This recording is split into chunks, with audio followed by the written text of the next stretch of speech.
माघ मकर गति रवि होई, तीरथ पतित आदि सब कोई, देव दनुज नर किन्नर सेंगी, सादर मज्जन सकल त्रिवेणी। त्रिवेणी में जो कुंभ पड़ता है, जो वहां पे क्या ऋषि मुनि देवता नर किन्नर यक्ष सभी आते हैं, वहां माँ का दर्शन करते हैं और उसमें पुण्य काल में स्नान करते हैं। तो ये सभी पापी हैं क्या? देव राक्षस देवता पापी हैं क्या? है नहीं। ये मूर्खों जैसी बात कर रहे हैं, इनको सनातन धर्म और धर्म का ज्ञान नहीं है इंसान सबको है। वहां सभी लोग जाते हैं और सभी स्नान करते हैं। ये थोड़ी कि वहां पर सभी, वहां से मन तन सभी पवित्र होता है गंगा स्नान करने में। ये सब बात अलग है। इसमें बेमनुष्यता फैलेगी समाज में। इस तरीके बयान की मैं घोर निंदा करता हूं और ऐसा नहीं बोलना चाहिए। वहां देवता भी जाते हैं, तो देवता पाप करते हैं क्या? बहुत अच्छा कर रही है सरकार की, एक नंबर की व्यवस्था है कुंभ की इस बार, है नहीं। और जो इस तरह की टिप्पणी करते हैं, मैं उसकी घोर निंदा करता हूं। और मैं हर एक समाज से कहना चाहता हूं, चाहे वो कोई भी समाज का हो, कि इसकी घोर निंदा करें। भाई सारे समाज के लोग वहां जाते हैं, कोई किसी से पूछता है?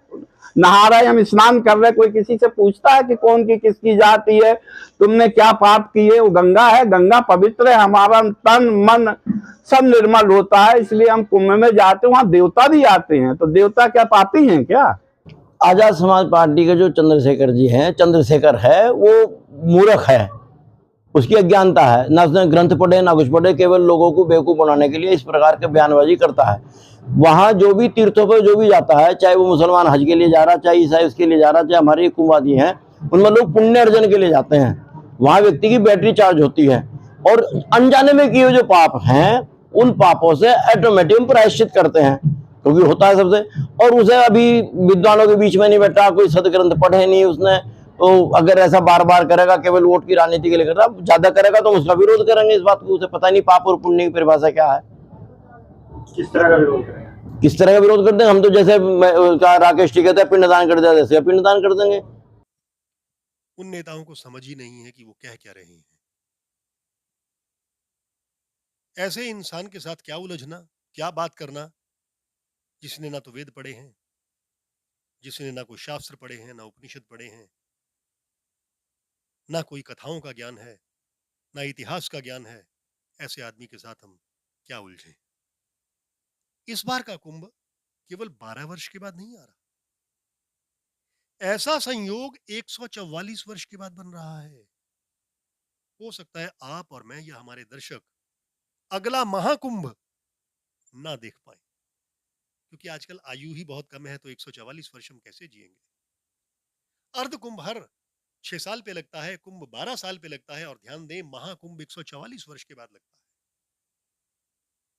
अब आपने कहा है कि कुछ लोग विपक्ष के, जिनका काम ही यही है कि कोई भी कार्य अच्छा हो उसका विरोध करना, इसका नाम ही विपक्ष है। तो उन्होंने कहा है कि इतना पैसा अगर स्कूल कॉलेज बनवा दिए जाते तो कितना अच्छा होता। हज हाउस बनाने की क्या जरूरत पड़ी थी फिर? हज हाउस भी मत बनवाते। जो सब्सिडी दी जाती है हज के लिए, वो सब्सिडी खत्म कर दो। इनका तो काम ही है विरोध करना। इनको धर्म के बारे में कोई ज्ञान नहीं है, आध्यात्म के बारे में कोई ज्ञान नहीं है। अगर इन्होंने वास्तव में पढ़ा होता, वैज्ञानिक तरीके से हमारे ग्रंथों को पढ़ा होता, हमारे आमने सामने बिठाइए ना इनको, हम इनको ज्ञान देंगे कि किस तरह से, जैसे हमने अभी आपको बताया है, सूर्य अगर 3 दिन ना निकले तो हमारी हड्डियां जो हैं उसमें कैल्शियम खत्म होना शुरू हो जाता है। ये जो पब्लिसिटी आपने कहा ना फ्री की हासिल कर रहे हैं, ये क्षणिक है। थोड़ी देर बाद लोग इनको भूल जाएंगे, इन नेताओं को भी भूल जाएंगे। क्या इन नेताओं की इस तरह की टिप्पणियों से जो 45 करोड़ लोग वहां पे जा रहा है, 45 करोड़ लोग, उससे भी शायद ज्यादा जाएंगे, स्नान करने के लिए जा रहे हैं, क्या इनकी बातों पर ध्यान देंगे?